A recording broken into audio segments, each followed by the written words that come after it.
All right. Well, welcome to day 3 of me sorting all of this.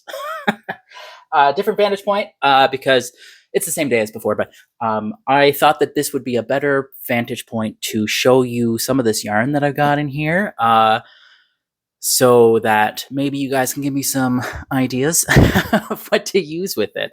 And I don't know how we're going to do that other than comments down below, but let's do comments down below, and if I can find something else, we can do that. So to start is this bag of all different kinds of, well, not all different kinds, all different skeins of McCauslins. So this is a McCauslin. Most of this is 2-ply McCauslins that I purchased there at the end of last year, at the end of 2022. And this was when Belfast decided that we were going to, or rather the owners decided that we were going to cut down the space of the store to have fewer products that we didn't make there, which I don't want to get too into it, but that was the beginning of the end, it turned out. Anyway, so we sold off all of the McCauslins at cost, effective, like literally cost what we bought it for. So I ended up buying all of this color green because I always loved it to make a sweater, because I wanted to have like a really good rustic, like, I mean, some people think this is scratchy. I think it's fine. It's certainly more toothy than other wools that I work with. It is certainly scratchier than like a merino or a rambouillet or something like that. But it is a wool that I wanted to make a really, like a good for a cardigan, like an outerwear sort of thing. And I bought the 6 balls that were there. And if you are someone who's been watching the podcast for a long time, then you might remember when Simone and I were talking about it. And I actually started this. It's the Little Waves cardigan there by Gundrun Johnston, I want to say. I'll put it on the screen, what the pattern is. And I thought that I could cheat by making a few changes to it. So like I was going to leave the pockets out. I was going to make smaller circumference of sleeves because the sleeves that were in the size that fit my chest wasn't like this. The sleeves were a lot bigger than what I actually needed, to the tune of like 4 or 5 inches of extra give because I don't have a lot of meat on my arms. So I was going to, and I thought, oh, I could get away with it. No. So I went and every time that I found this color yarn, I bought it. So it's hard to say if it's the same dye lot because McCauslins doesn't do dye lots. And I bought them at different times in different stores. So I'm going simply by me remembering the color because I wouldn't keep a little snippet of this when I would go into a store. In fact, the last couple balls that I bought from this stuff was because I just saw the color and like, this is the right color. I accidentally bought 3-ply instead of 2-ply was what I needed. And I had a plan for that, and we'll talk about that. So I don't know how much I have. Because that's 2-ply. So this is part of a sleeve that I've taken off the thing. So like I started my sleeves of this, and there should be both in here. Yeah, both my sleeves are in there, and like the sleeves are. I just took them off the needles, so there's nothing holding them together. So these sleeves are done. Like this is the point where I would stop the sleeves and go start the body, and I would go start the body, and then later, once it's long, then I would join them because I've capped off the ends for like the armhole, like where you join it there underneath the arm. So that's done. I've got 2 balls there. I've got a bit of a ball in my lap. 4 balls, 5 balls, 5 balls, and then I've got this is 3-ply. I have another ball of 3-ply somewhere. It might be in here. Yeah, right here. And what my smart plan was, which didn't take nearly as much time as I thought it would, sarcasm, and it made the product that I wanted my really, really smart plan was to take the yarn, painstakingly unply it, and roll 3 different balls. So that way, when I had done that, I would go and I would reply it back together. So this is my first attempt of doing that. And some of it looks okay. I'll take a picture of it later. Some of it looks okay, but like it has significantly different twist than this does. And I don't think any amount of finishing is going to fix this. So I'm glad that I didn't do the entire skein, because that would have been a waste of, I'm glad that I didn't do the full 2 skeins, because that would have been a waste of the fiber. But yeah, so I've been able to find some in different spots. So I've got 5 balls of 2-ply, plus I've got my sleeves done. So I might actually have enough now to finish it without even touching these.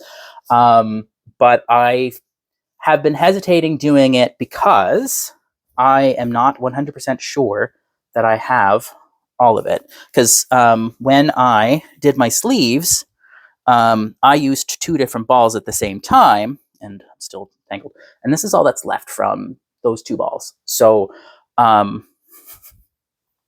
don't know. And I kind of feel like that's not really enough sleeve. Might not be enough sleeve. Like another thing that I changed about the sleeve is I didn't do quite as long to do like a rolled over cuff. So I might be able to get away with it. I will think about it. But I've just been kind of like tossing this in here, as all of the yarn is the same color, and I'm just going to toss all of it back in here for when I decide to pick this project back up. And despite the fact that like these sleeves haven't had waste yarn holding the stitches on for ever, like a year at this point, it hasn't dropped any stitches. So I'm just gonna toss it in there. Oh, I have 6 balls, so I definitely have enough. I definitely have enough to do this. So I really should just do it. Maybe that will be my next project, because I do think that this was on my Maker's Dozen that I didn't get to this year. So what's in here? So what I've got in here is, I've got my gauge swatch for my green cabled sweater. I can't remember what it's called. It's the one that, it's the recreation of the one that I did as the first project that I've ever done, which I realize has a hole in it. So it's actually good that I found that, because I might rip that out to patch my hole. I've got a ball of hand spun. This is from Christine Stanley. She runs a little shop there in Victoria by the Sea, and it's a fun little art yarn. She gave this to me because there a few years ago when I had a lot more ambition, a lot more time, and more staff for me to be able to delegate. What my plan was for the Fiber Festival, or sorry, not the Fiber Festival, for the PEI Fiber Trail, which is the trail that Belfast Mini Mills put together for people to know where all the little fiber spots on PEI were.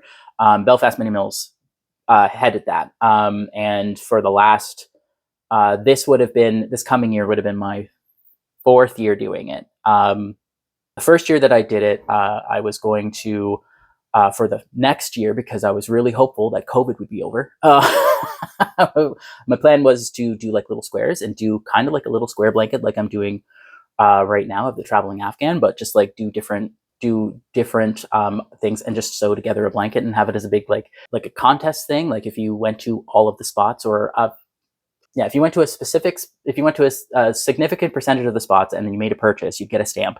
And then if you went to a significant percentage of them, you would get a ballot to put your name in to get this blanket. And the idea was that it was going to be made from a block from each place, and it was going to be a ball of yarn that I purchased at that place to make this blanket. So what ended up happening with that is in 2021, we decided that since we still had a whole bunch of these pamphlets, because there wasn't nearly as many tourists as there was in previous years, so we didn't end up using them all. And the information didn't really change. There was one customer that changed phone numbers, which that was a bit of a task, but we ended up just reusing the 2020 fiber trail for the 2021 year because there was no point for us to waste all that paper and to spend all that money to reprint a new one that only had 1 or 2 changes to it. So we just decided to go with that. And then with the, oh, am I messing up my years? I think I'm messing up my years. Well, I got this in 2021. Oh, maybe this would have been my 5th year doing it because I did 20. No, math. That's how math works. 2020, and then we redid it in 2021. Oh, wait, we did 2023. Oh no, that's right. So then in 2022 we redid it, and then we redid it again here this year. So 21, 2, 3. Yeah, so this would have been my 5th year doing it, not my 4th year. Anyway, so that's what that's from. And then this bag is just filled with like different, like this was a little sock ornament that I made. I would teach people how to make socks in a single session by making these sock ornaments, because you're literally just making a sock. And then I've got some like, this is a swatch for a cardigan that I was going to do, which then I gave the yarn away for. And then I have a couple like pocket squares, just like different stitches of different colors. Because at one point when Luminous was still first starting, the uniform was all black plus a pop of color. So what I would do is I would just make a pocket square, and I would wear the pop of color, wear it as my pop of color. So I would make a pocket square, and then I'd have this as like, this was Halloween when we did a Halloween one. I've got a red one and a green one in here for Christmas, depending on what was necessary. All right. So the next thing, I guess, the next big thing that's in here is all of this. This I inherited from Karen when I bought the store, Stitches and Crafts by Karen, from her back in 2017, I want to say. Yeah, 2017 sounds right. Because what she would do sometimes when she just needed a break from knitting and just to have more interesting things, she learned how to make stitch markers. And then she taught me how to do it. So I have all of these supplies on how to make stitch markers. So I've got like beads of all different kinds. I've got like nautical like ends and things that were like island themed for tourists. So I might start working at some of these and put a few of them together just for fun. See, I don't know. I also had the idea of maybe like getting a few of these put together so that way they can be like a free gift with the Etsy store. But I don't want to make any promises in that regard unless I do actually find the drive to do this. Because like once I get going, I kind of enjoy doing it. But it's one of those things that's like, it's a lot of work to get a few little things. And there's not a lot of payoff for it. So it's one of those things. I also have, this is a bag of yarn. That was the yarn that I had selected. This is Belfast Mini Mills Island Collection Fingering. This is Superwash Wool. This is yarn that I had for my music hoodie, which is no longer a thing. I broke my needles and I just don't have the drive to do it. So I still have that mandala, actually was in a bag in here. I'm not going to rip it out. I might just I might take the white off of it, or I might find a like embroidery ring that will be useful as a display piece and just put it on the wall, because it's a really cool piece of knitting. But now I've got some fingering weight yarn to get through, which of course I don't have any fingering weight yarn. So this opened and it shouldn't be open. This is leftovers and bits and pieces from not only my Raga sweater. So I've got a bunch of the different colors in here, but I also have a couple balls of hat yarn. So this is like polar fleece polyester sort of material. That's what the polyester hats are made out of. And I've got a little bit of that, not enough to make a hat. And then I've got like little bits and pieces of Let Lopey that didn't make its way into the hat. And a little bit of Belfast worsted sock that we did before I left. Just a few bits and pieces. This is another ball of Let Lopey. And this, I got this from my friend Jen, who is like my bestest of best friends. She's the kind of friend that we can literally not talk to each other for 2-3 months at a time. And then when she comes to visit, or I have gone over and visited her a few times because she lives in Nova Scotia and I live in Prince Edward Island, that it's like no time has passed, but all the time has passed, so we have to catch up, and we spend hours just chatting and talking about our lives and stuff. So this, when she went to Iceland, because she and her husband went to Iceland for a once-in-a-lifetime trip, amazing. She doesn't know much about yarn. It didn't know much about yarn when she bought this, is what I should say, because it's been a number of years. She ended up buying me a few balls of Let Lopi yarn from Iceland. So I have Lopi brand yarn, which, is Icelandic wool, that she bought from Iceland. And this one is a little bit special because this is actually a hand-dyed version. So this person, that the yarn shop that they went to, this person would buy extra white or extra like grays, and then she would do natural dyeing. So this one, and also includes a pattern for a pair of mittens in Icelandic, so I can't read it. But what this yarn is that it's a naturally dyed yarn. So I want to say that this one was dyed using goldenrod. It just tells me that it's just 50 grams of yarn, and how much it costs. So this costs 2.5 kroner. What that translates that to Canadian and American, I'll put that on the screen if I remember. So that's that. So this, and some things have escaped. This is a bag of hand spun. So this one is, I think, one of my first hand spuns that I've done. I don't even remember what fibers it is. It's probably just exotic fiber from Belfast. And it looks to be a 3-ply. And knowing me, it's probably a chain ply. It might be my first chain ply. Yeah, it's a little textured, a little knobby. And judging by the size of the skein, I probably took this bobbin to work on my Lazy Kate, and used the skein winder to wind off this skein. Yeah, so this is probably just exotic blend, maybe buckleberry, poison. I don't remember. And then I've got this one, which is another hand spun of mine. This is a 2-ply. I think this was one of like my spinning study that I did. Because one of the first braid I ever purchased was from Good Vibrations. It was Blueface Leicester, by, and I can't remember what the color was, but it was just BFL.